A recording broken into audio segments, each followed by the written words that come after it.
মহারাজ, নানিমা তো বাপের বাড়ি গেছে। মাফ করেন, মাফ করেন ও মহারাজ গো। মহারানী তার বাপের বাড়ির থেকে খাসির গোস্ত খেয়ে পাতলা পায়খানা হয়ে সেউড়েছে। না, এটা হতে পারে না। মহারাজ হাজির। খামোশ মন্ত্রী, তোমার এত বড় স্পর্ধা, তুমি আমার সিংহাসনে বসে তোমার গুইয়া গুইয়া পাত দিয়ে আমার সিংহাসনটা একবার নষ্ট করে দিয়েছো। মাফ করবেন মহারাজ, সিংহাসনটা খালি পড়েছিল তাই একটু বসেছিলাম।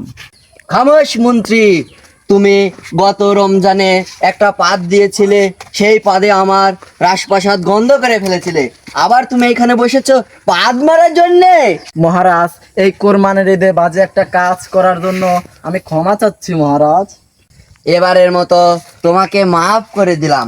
আবার যদি তুমি এই গুইয়া পাদ মারা ষড়যন্ত্র করো, তাহলে তোমার মাথা ন্যাড়া করে এই রাজ্যে তোমাকে 100 বেতের বাড়ি দেওয়া হবে। তারপরেও যদি তুমি গুইয়া পাদ দিতে ষড়যন্ত্র করো, তোমাকে কারাগারে নিক্ষেপ করা হবে।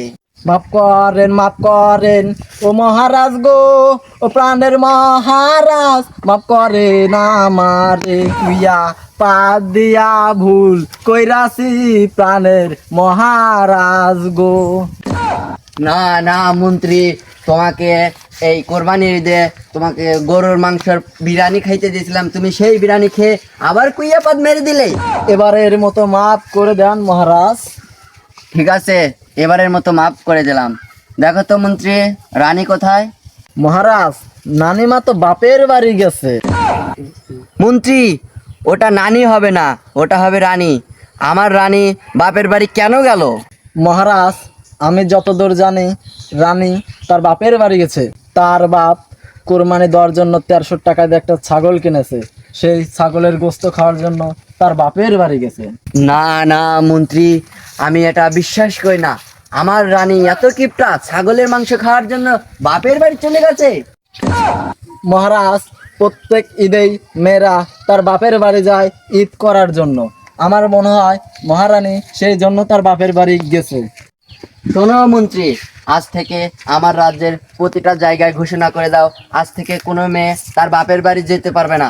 আমাদের ছেলেদের অসুবিধা হয়, কারণ আমাদের রান্না করে খেতে হয়। ঠিক আছে মহারাজ, আমি ঘোষণা করে দেব। কি বারোটা হয়েছে? এটা কুরবানি দেয় না, রানী বাপের বাড়ি যাবে না, কই যাইবে? শোনো সেনাপঙ্খী, আদেশ করুন মহারাজ। খামোশ সেনাপঙ্খী, আমি মরা হাঁস কেন হব? আমি এই রাজ্যের মহারাজ। ওই একই কথা, আদেশ করুন মহারাজ। সেনাপতি, আমার ভিতরে ঢুকতে দাও, আমি মহারাজের জন্য এক দুঃখের সংবাদ নিয়ে আসি। মহারাজ, এক দুধ এসেছে, তাকে কি আমি ভিতরে ঢুকতে দেব? ওহে সেনাপঙ্খী, এখন তো কোনো দুধ আসার কথা না। পাশের রাজ্যে রাজা এক মরা গরু কোরবানি দিয়েছে, ওখান থেকে মাংস আসার কথা। মহারাজ, এই দুধ সেই দুধ না, এ তো একটা বার্তা নিয়ে এসেছে। আমি আরো ভাবলাম চারপাশে অনেক গরু কোরবানি হয়েছে, সেখান থেকে মনে হয় মাংস পাঠিয়েছে। তা কি বার্তা পাঠিয়েছে শুনি। এই নেন মহারাজ। মন্ত্রী, এটা একটু পড়ে শোনাও তো। মহারাজ, এ যে খুবই দুঃসংবাদ। মহারানী তার বাপের বাড়ির থেকে খাসির গোস্ত খেয়ে পাতলা পায়খানা হয়ে সেউড়েছে। না, এটা হতে পারে না।